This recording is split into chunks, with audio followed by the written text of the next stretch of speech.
Tasmania is in the midst of a wine shortage. Growers say a surge in demand and a poor harvest in 2020 means stockpiles are starting to run dry. Here's Shirley Davies, who's CEO of Wine Tasmania. Welcome, Shirley. So how bad is it? Well, look, I'm not here to complain, Ros. I should firstly state, I think having more demand for Tasmanian wine than we can keep up with is indeed perhaps one of the best problems to have. And if I may just clarify, I don't think we're necessarily talking about a poor harvest in 2020, but indeed a small harvest. So right. Quality still very high, but less wine available. So which wines are the most affected by this? Yes, so, well, I think it's fair to say that Tasmania is perhaps best known for its sparkling wine. The beautiful, cool climate our wonderful island allows us to produce these amazing sparkling wines. And I think because of the reputation of the quality, but also because people are looking perhaps more than ever into their own backyard to support local products and local businesses, we're seeing sparkling wine stocks certainly struggle to keep up with demand. Fairly closely followed by pinot noir, again, another specialty for Tasmania. You mentioned that small harvest in 2020. What were the reasons for that? Was it weather related or something else? Right. Look, as talented as our wonderful growers are, ultimately Mother Nature really does have the ultimate say here.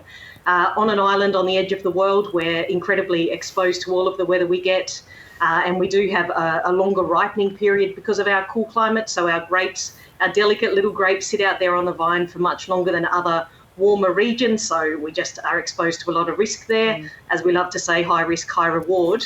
And every season's different. So the variability of our seasonal conditions mean that the quantity of Tasmanian wine produced year on year can vary by as much as 50%. So it is really, as you say, largely down to Mother Nature.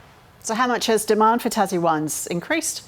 Look, it's been phenomenal, and I think it's fair to say we didn't know what the situation was going to be come March 2020.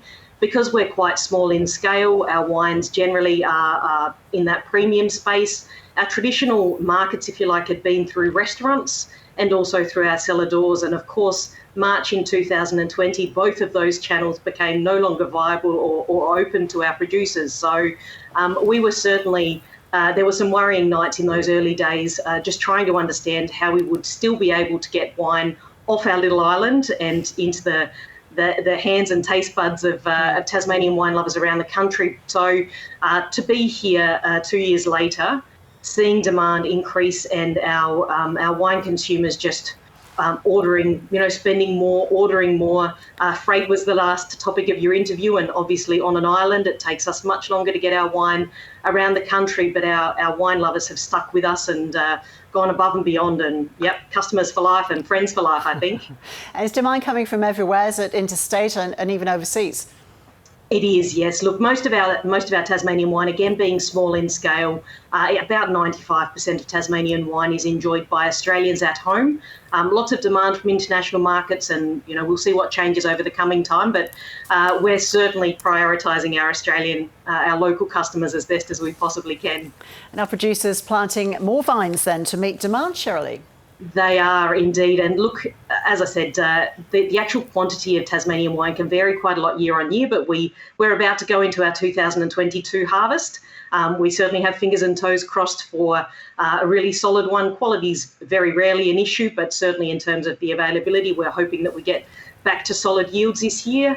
But yes, there is indeed a new vineyard already in the ground and being planted as we speak, to try and certainly be able to deliver on all of that demand.